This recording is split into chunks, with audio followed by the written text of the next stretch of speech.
Welcome back to the Deep Dive, everyone. You're tuned into the Tech Talk English podcast YouTube channel.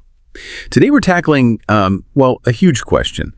It's one that really seems to be on everyone's mind.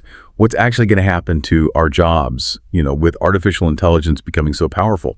It's exciting for sure, but let's be real, it also causes a fair bit of worry. So our mission today is to cut through some of that hype and give you some clear insights. And helping us do that is Dr. Maya Reynolds.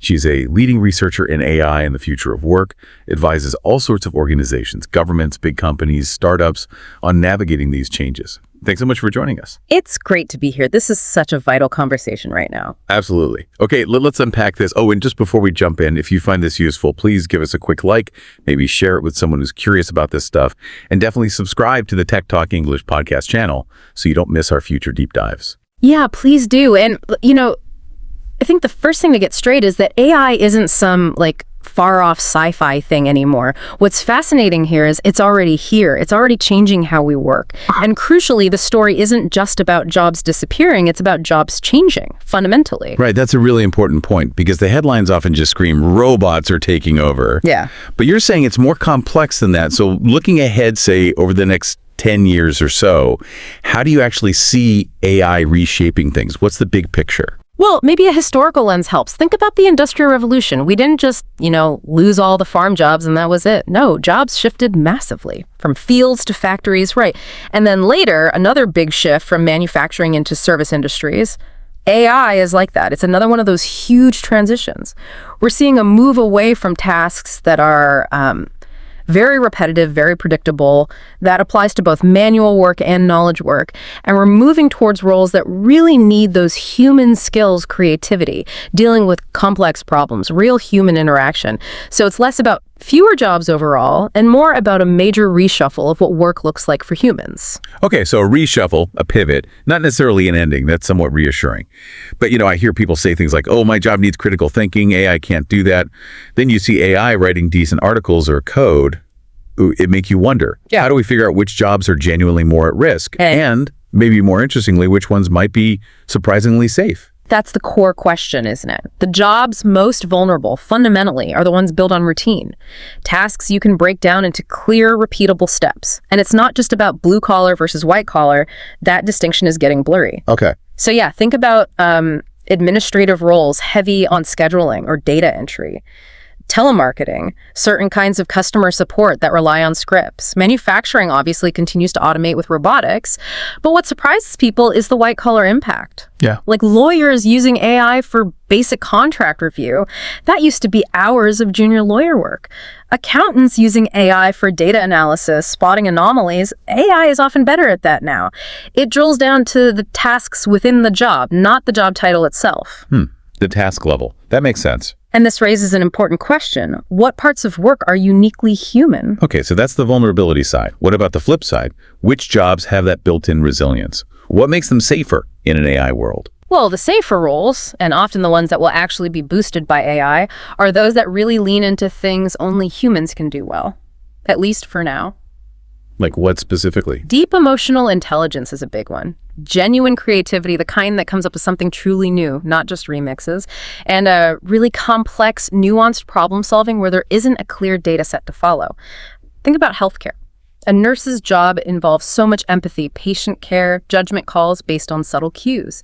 AI can help diagnose, sure, but it can't provide that human comfort or understand fear. Right, the human touch. Exactly. Or creative fields. Designing something truly original, writing a story that connects deeply, coming up with a brand new strategy.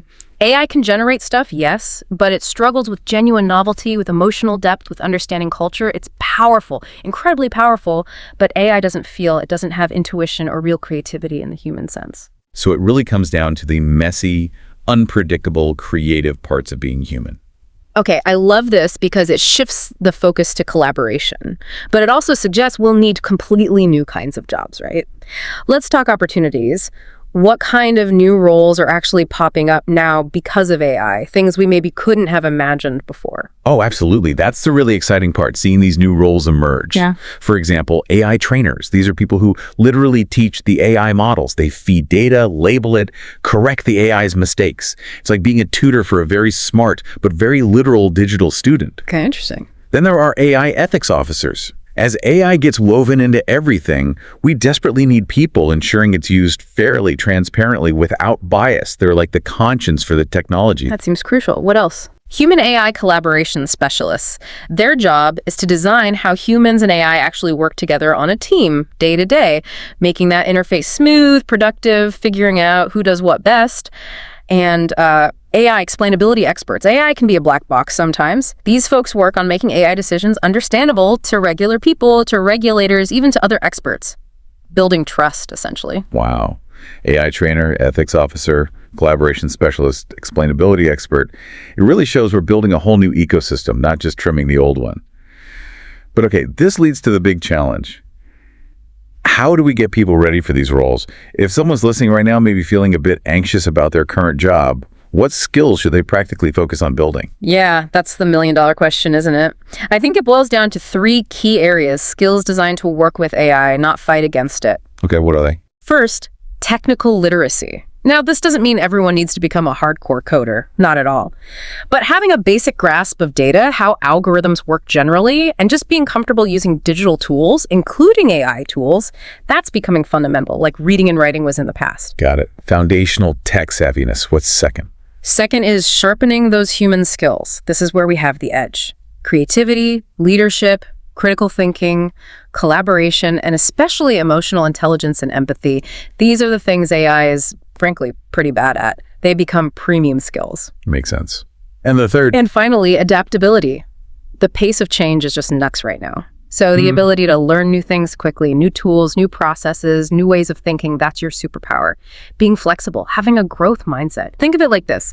The calculator didn't make mathematicians obsolete, right? Definitely not. It made them more powerful. It took away the tedious calculation part so they could focus on higher level problems. AI can be like that for many jobs, a powerful tool to augment us. So what does this all mean? It really sounds like the goal isn't to outcompete the machine, but to figure out how to partner with it, how to leverage it. Exactly. Augmentation, not replacement, should be the goal. Okay, but this massive shift, it's not just up to individuals to adapt, is it? Society has a role. What about governments, companies? What's their responsibility here? Oh, it's absolutely a collective challenge. Individuals can't bear this burden alone. Governments have a huge role. They need to seriously invest in education, right, from schools through to adult learning, focusing on those future skills. Digital literacy, critical thinking, creativity, lifelong learning pathways. And, they probably need to seriously look at the social safety net. Like what? Well, things like exploring universal basic income, UBI, or funding large-scale retraining programs for people whose jobs are significantly disrupted. We need mechanisms to support people through the transition. Right, proactive support. And what about the companies actually implementing the AI? Companies have a big responsibility, too. Ethically, and I'd argue economically in the long run, they should focus on upskilling their current workforce where possible, not just rushing to replace people. The smart companies are already doing this, investing in their people, retraining them for new AI-enhanced roles. They see the value in that continuity and experience. Here's where it gets really interesting. Because the choices made now by governments and companies will really shape the outcome. Handled well, AI could lead to more prosperity, maybe even more leisure time. Handled poorly, it could definitely worsen inequality. It's not predetermined. We're deciding now. That's a really stark and important perspective. We're almost out of time, which flew by, but I have to ask. Fast forward 20 years. Paint us a quick picture of the workplace you imagine. Okay, 20 years. I see a workplace defined by human-AI collaboration. A lot of the drudgery, the repetitive stuff, maybe even some dangerous tasks, gone. Automated. This frees us humans up for the really interesting work. Deep creativity, building relationships, strategic thinking, complex problem solving that requires intuition. We'll likely see hybrid teams everywhere, humans and AI working together. AI as a sort of super assistant or co-pilot. Sounds promising. And I honestly believe we'll have whole industries and job titles that sound like science fiction to us now.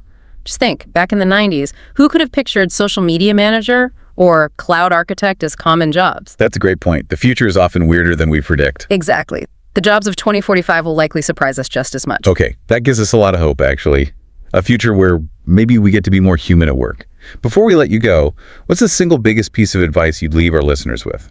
If I had to pick one thing, don't fear AI, learn it. Seriously. Stay curious. Stay adaptable. Never, ever stop learning. If you can embrace AI as a tool, understand its potential and its limits, you'll find ways to work with it that unlock incredible opportunities for your career and maybe for what humans can achieve generally. Fantastic advice. Don't fear it, learn it. Stay curious. Dr. Maya Reynolds, thank you so much for breaking all this down for us. This has been incredibly insightful. And for everyone listening, remember that advice. Lifelong learning, adaptability. Maybe think of those as your personal superpowers in this changing world. What's one small thing you could start learning today that might make a difference tomorrow? Definitely gives you something to chew on. We hope this deep dive was valuable for you. Please don't forget to hit like, share it around, and subscribe to the Tech Talk English Podcast YouTube channel for more discussions like this. Thanks for tuning in, and we'll see you next time.